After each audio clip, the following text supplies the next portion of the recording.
Hello అండి, మా పాప, వదిన, అమ్మ, మా తమ్ముడు అందరం కలిసి వేరే వాళ్ళకి 3 కేజీలు chicken, 1 kilo fry, 2 kgs bagara rice చేయమన్నారు, ఆర్డర్ ఇచ్చారు.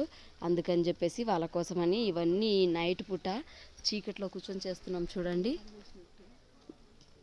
మ్యాక్స్ గార్డ్ కూడా ఉన్నాడండి మధ్యలో, ఎందుకంటే వాడు తిండి పిచ్చోడు, మీకు తెలుసు కదా వాడి సంగతి. తినడం కోసం మా పిల్ల మేము ఇంత కష్టంలో మేమంతా కష్టపడుతుంటే అక్కడ కూర్చొని కళ్ళు మంటలు లేస్తున్నా గంజిగడ్డలు మాత్రం ఉడకబెడుతుంది చూడండి.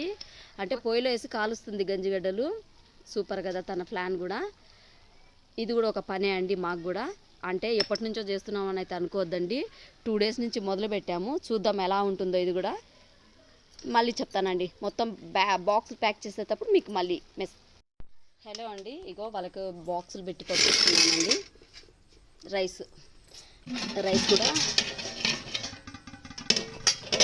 ఇదిగోండి. రైస్ గట్టిగా ఉండాలి కదా, పెట్టు అది. ఇదండి రైస్ కూడా పంపిస్తున్నాం. రైస్ అండి 3 కేజీలు చికెన్లో 2 కేజీలు కర్రీ, 1 కేజీ ఫ్రై అండి. మరి 2 కేజీల కర్రీ, ఫ్రై. మా ఓడు మట్టుకు భలే సతాయిస్తున్నాడు అండి. ముందు ఇదంతే, మ్యాక్స్ గడి గోల కూడా ఎక్కువ. అందరూ శ్రమనే ఇక్కడ. 1/2 కేజీ అయినా కేజీ అయినా ఒకరికి చేసుకోవడమే కష్టము, ఇంతమంది చేయడం అంటే కష్టమే కదా. అడ్డం తిరగకుండా పెట్టకు వచ్చేంత వరకు చేస్తాను బాబాయ్.